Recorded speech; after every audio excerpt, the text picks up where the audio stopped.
వీళ్ళ ప్రభుత్వంలో ఇప్పుడు కాంగ్రెస్ పార్టీలో ఉందండి పరస్పరం.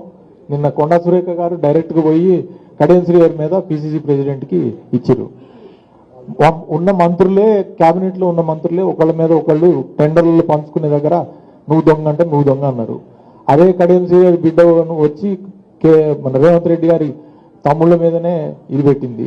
లేదా అంటే నేను ఎక్కువ దాని గురించి చెప్పనని కానీ నువ్వు ఫస్ట్ నీ చూసుకో గురిగింద గింజ నీ కింద నలిపోయిందని. మేము పనిచేసేది ఇప్పుడు మంచిగానే పని చేసుకుంటున్నాం కదా. మా కేటీఆర్ గారు, హరీష్ రావు గారు, లేకపోతే కేసీఆర్ గారు వారికి ఉన్న బంధం అనేది అది బంధుత్వంతో కూడిన బంధం, పేగు బంధం కూడా అది. సో అది అంత తొందరగా వదులుకునేది కాదు. కేసీఆర్, హరీష్ రావు గారు నాకు తెలిసి కొన్ని వందల సార్లు చెప్పిండు, నా కంఠంలో ప్రాణం ఉన్నంత వరకు నా తుది శ్వాస బీఆర్ఎస్లోనే, నా మామతోనే నా ప్రయాణం. ఆయన ఏలు ఇడిచిపెట్టలే, ఆయన ఏలు పట్టుకొని పెద్దగా ఆయన నా చివరి శ్వాస వరకు నేను ఇదే పార్టీ. అయినా సరే పదే పదే అదే మాటలు చెప్తాడు. నువ్వు బీజేపీతో మాట్లాడుకున్నావు, లేకపోతే నువ్వు మాట్లాడుకోవట్లేదా?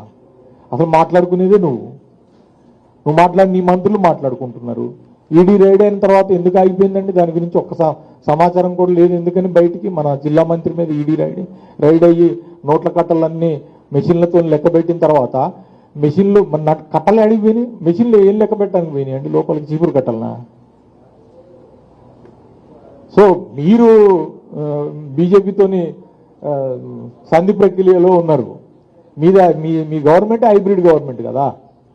మీరు చెప్పే బడేబాయి చోటేబాయి సంబంధం ప్రత్యక్షంగా చూశారు కదా.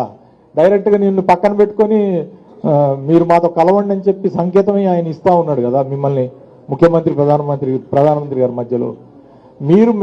మేము బీజేపీతో మాట్లాడుకుంటామని చెప్పడానికి నీ దగ్గర ఒక్క సమాచారం ఉంటుంది. ఎందుకంటే రాష్ట్ర ప్రభుత్వం అన్న తర్వాత నీ దగ్గర బోల్డంతా ఇంటెలిజెన్స్ వ్యవస్థ ఉంటుంది, బోల్డంతా మరి సమాచార వ్యవస్థ ఉంటుంది. కాబట్టి ఎక్కడ ఏ సందర్భంలో బీజేపీతో